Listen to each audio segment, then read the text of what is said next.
Assalamualaikum warahmatullahi wabarakatuh. Ketemu lagi dengan Ibu Putri. Kali ini kita akan belajar bareng tentang matriks pada bagian pertama. Jadi kita akan bahas awal-awal dulu seperti pengertiannya, jenis-jenisnya, notasinya, kemudian transpose matrik, apa itu matriks simetris, dan juga kesamaan dua matriks. Oh ya, sebelumnya saya sampaikan terima kasih bagi kalian yang sudah subscribe channel Bu Putri.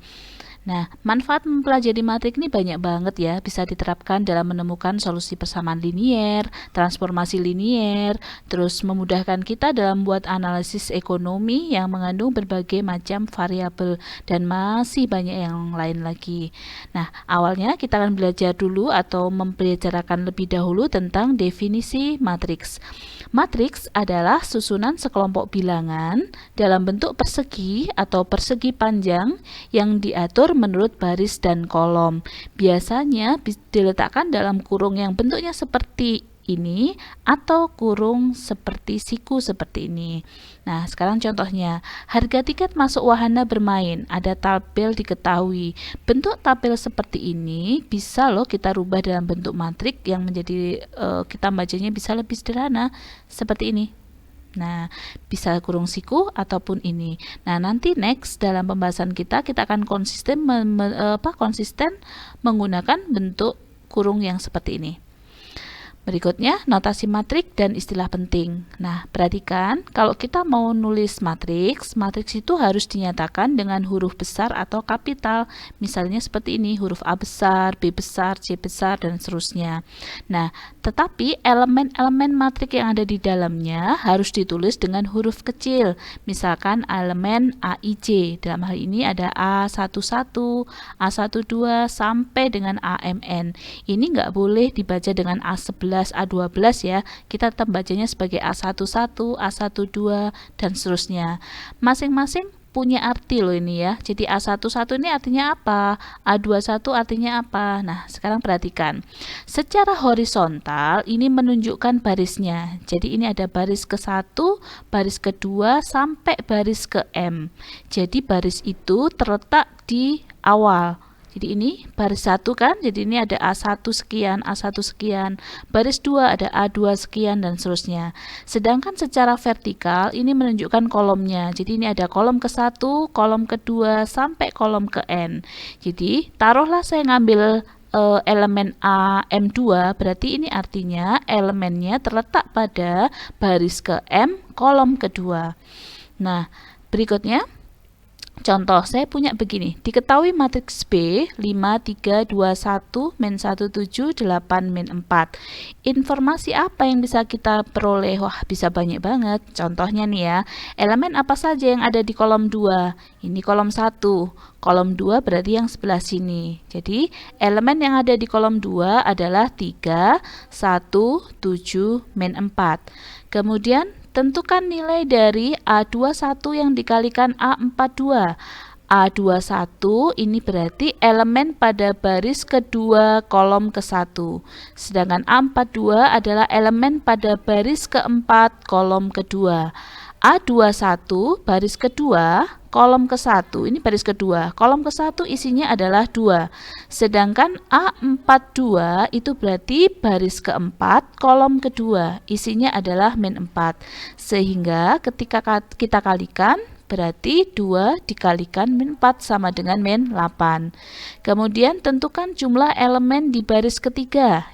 Kalau yang ditanyakan adalah banyaknya elemen di baris ketiga, maka banyaknya ada 2 elemen. Tetapi kalau yang ditanyakan adalah jumlah elemen di baris ketiga, berarti kita sedang menjumlahkan min 1 dengan 7.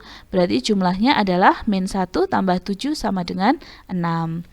Oke, sekarang ada istilahnya ordo matriks. Ordo atau ukuran matriks menunjukkan banyaknya baris dan kolom suatu matriks.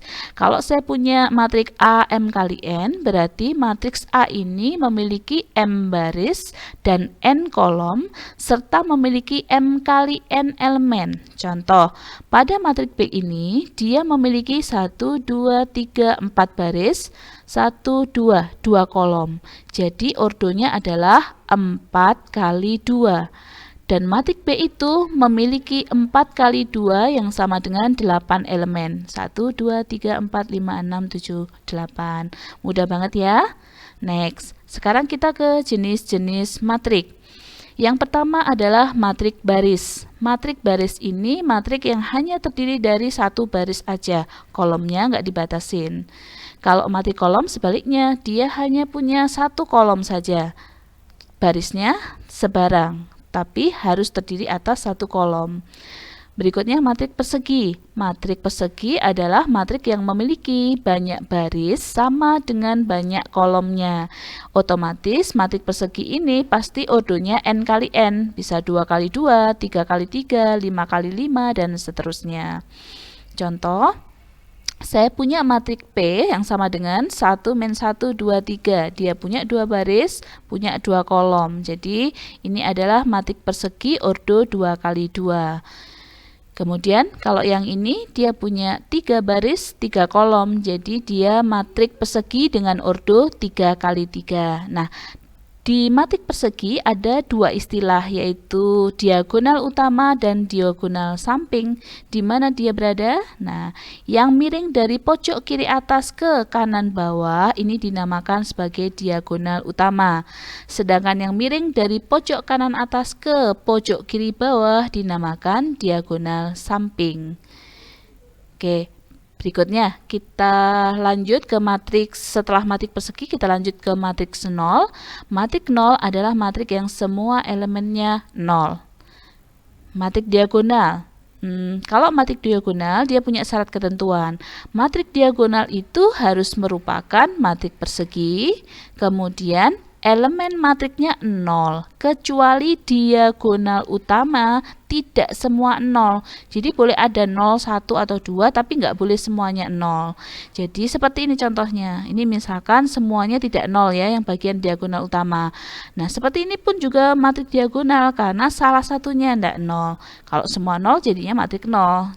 Kalau diagonal utamanya ada yang nggak 0, dinamakan sebagai matrik diagonal. Sudah paham? Nah, sekarang matrik yang sering muncul dari pembahasan selanjutnya yaitu matrik identitas. Sama kayak matrik diagonal, dia juga harus berupa matrik persegi. Cuman syaratnya adalah elemen diagonal utamanya harus 1. Diagonal utamanya harus 1, sedang yang lain harus 0. Baik, sekarang kita lanjutkan ke matriks segitiga bawah dan matriks segitiga atas. Matriks segitiga bawah adalah matriks persegi yang semua elemen di atas diagonal utama bernilai 0. Jadi ini diagonal utamanya nih. Jadi nilai-nilai atau elemen yang ada di atas diagonal tersebut bernilai 0. Itu dinamakan sebagai matriks segitiga bawah. Jadi mana sih segitiganya? Di sini nih, yang pada bagian bawah. Sedangkan matriks segitiga atas sebaliknya, matriks persegi yang semua elemen di bawah diagonal utamanya harus bernilai 0. Jadi segitiganya berada di sebelah atas. Next ya. Kemudian kita bahas tentang transpose matriks. Transpose matrik adalah suatu matrik baru yang terbentuk dengan menuliskan elemen baris matriks tersebut menjadi elemen pada kolomnya. Saya ulang, elemen baris menjadi elemen kolom. Dengan kata sederhana, transpose itu mengubah baris jadi kolom. Misal saya punya matrik A seperti ini. Ini terdiri atas 3 baris. Baris 1 isinya 2, 3, 4, 0. Baris 2, min 5, 2, 1, 0. Baris 3, 0, 3, 2, 1. Nah, kalau ditranspos, perhatikan baris 1 yang awalnya ditulis mendatar 2, 3, 4, 0 ini akan menjadi kolom 1, maka ditulis secara tegak. Kemudian min 5, 2, 1, 0 menjadi kolom 2. 0, 3, 2, 1 baris 3 menjadi kolom 3. Seperti itu saja. Nah, sekarang kita bicara matriks simetris. Matriks simetris itu jika matriks A-nya, matriks asalnya itu sama dengan matriksnya setelah ditranspos. Jadi matriks A sama dengan matriks A transpos. Atau dengan kata lain, elemen A, I, J baris ke I kolom ke J sama dengan elemen pada baris ke J kolom ke I. Kita pakai contoh langsung aja ya. Misal saya punya matriks A sama dengan 1, 3, min 2 dan seterusnya. Maka dia harus berlaku A12 harus sama dengan A21.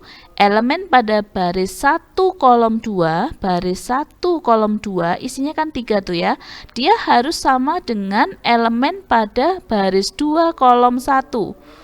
Baris 2 kolom 1. Di sini 3, di sini 3 sama. A13 baris 1 kolom 3 min 2 sama dengan baris ketiga kolom ke 1. Min 2 sama dengan min 2.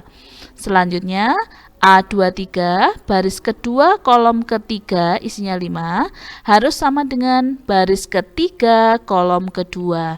Nah, kalau kayak gini nanti bisa disebut sebagai matriks yang simetris. Kemudian yang terakhir bahasan kita adalah tentang kesamaan dua matriks. Matriks A sama dengan matriks B jika dan hanya jika. Jadi punya syarat ya, jika dan hanya jika. Pertama, dia harus berordo sama.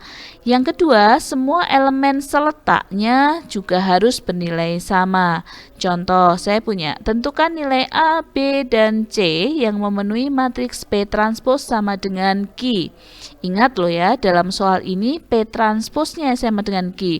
Jadi kalau kita ngelihat P sama Q-nya ya nggak sama gitu ya ordonya. Ini dia punya 3 baris, di sini ada 2 baris, nggak sama kan?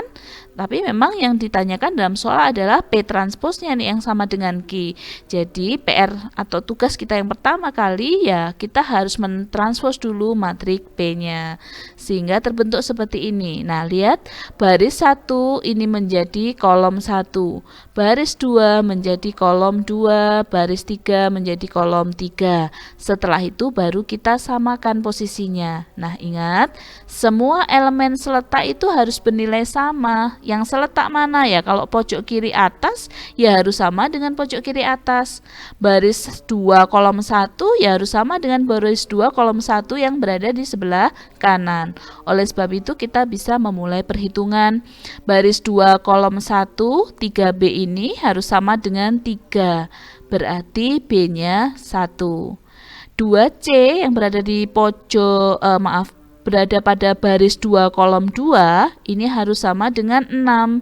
2C sama dengan 6 berarti C-nya harus 3.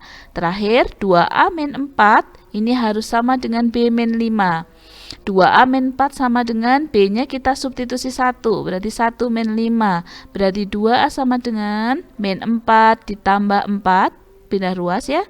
2A sama dengan 0 sehingga A sama dengan 0. Oke, terima kasih. Moga-moga pertemuan kali ini bermanfaat. Assalamualaikum warahmatullahi wabarakatuh.